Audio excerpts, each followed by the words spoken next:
Allez, de l'engagement physique dans le top speed, les garçons, là. Allez.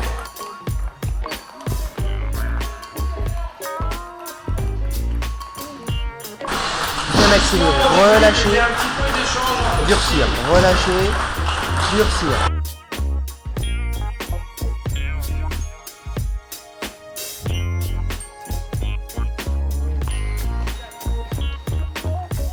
Le principe de la détection est de détecter au plus tôt les meilleurs profils pongistes, leur donner toutes les clés pour progresser en termes de qualité d'entraînement et de quantité.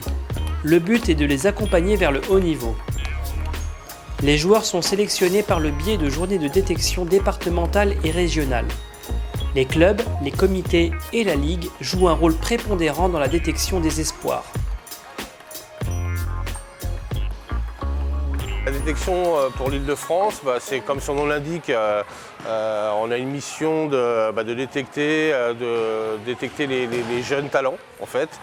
Donc au travers des compétitions, au travers de la connaissance qu'on a des enfants, de notre relation avec les clubs, avec les comités départementaux, on sélectionne un certain nombre d'enfants qui nous semblent avoir un profil intéressant, avec un potentiel intéressant, pour les emmener vers le haut niveau. Voilà, donc c'est un ensemble de choses en fait, à la fois les qualités vraiment pongistiques de l'enfant, mais également l'environnement, c'est-à-dire le club, l'entraîneur, les parents.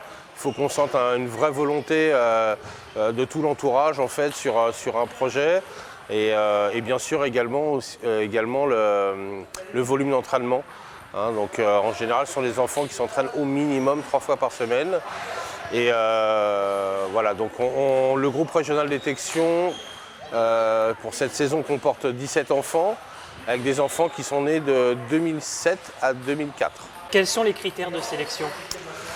Alors comme je vous ai dit, les critères, il n'y en a pas vraiment, c'est un ensemble de choses. Alors bien sûr, on regarde les résultats des compétitions de référence, comme le top régional de détection, comme les tops interrégionaux, mais également l'investissement de l'enfant, le plaisir qu'il a à jouer, c'est une notion très importante à cet âge-là, les qualités physiques, les qualités un petit peu mentales, d'autonomie notamment.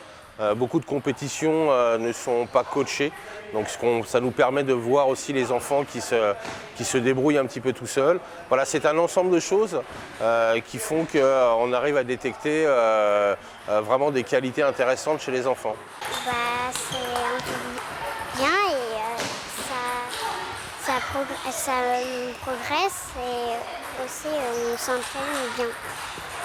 Comment tu sens que ça progresse ? Par les conseils et écouter. Et ici, ils sont bons les conseils ? Oui. Qu'est-ce que tu travailles en ce moment ? Les top spin et les poussettes coup droit. C'est important ça, ces éléments pour gagner un point, c'est important ? Oui. Tu peux me dire justement qu'est-ce que tu as appris ici ? De bien top spinner sur la table avec de l'effet, prendre son temps pour distribuer. Qu'est-ce que tu aimerais faire au tennis de table ? M'améliorer encore plus et devenir champion du monde. C'est un rêve, un objectif ? Oui. Et qu'est-ce qu'il faut faire pour y arriver, tu penses ? S'entraîner sérieusement et se donner à fond dans les entraînements. C'est bien, ça, au lieu de faire des entraînements que le soir ou le midi, tu as toute une journée. Et c'est bien. Qu'est-ce que tu as comme objectif au tennis de table ? Gagner les championnats de France, gagner les mini-coms, individuels et aussi par équipe. Et refaire les championnats d'Europe. Tu aimerais en faire ton métier ? Oui, pourquoi pas. Et tu sais que c'est difficile ? Ouais. Qu'est-ce qu'il faut pour que ça soit son métier ? Qu'est-ce qu'il faut faire ? Déjà bien travailler à l'école. Parle-nous un petit peu de cette journée. Qu'est-ce que tu en penses de cette journée de détection ? C'est bien. Ça permet de plus s'entraîner. À quoi ça sert de faire des journées d'entraînement comme celle-là ? D'être de plus en plus fort. Tu as un objectif au tennis de table ? Oui. Gagner les championnats du monde, gagner les championnats de France, gagner les championnats d'Europe. Allez, va la chercher là.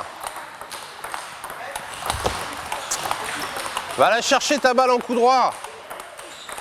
Combien réussissent vraiment? Voilà, c'est difficile à dire. La détection, c'est un petit peu comme un immense entonnoir, en fait, où au début, il y a plein de... Voilà, dans les clubs, il y a plein d'enfants, et puis c'est comme pour tout principe de haut niveau, on en perd un petit peu, entre guillemets, en route.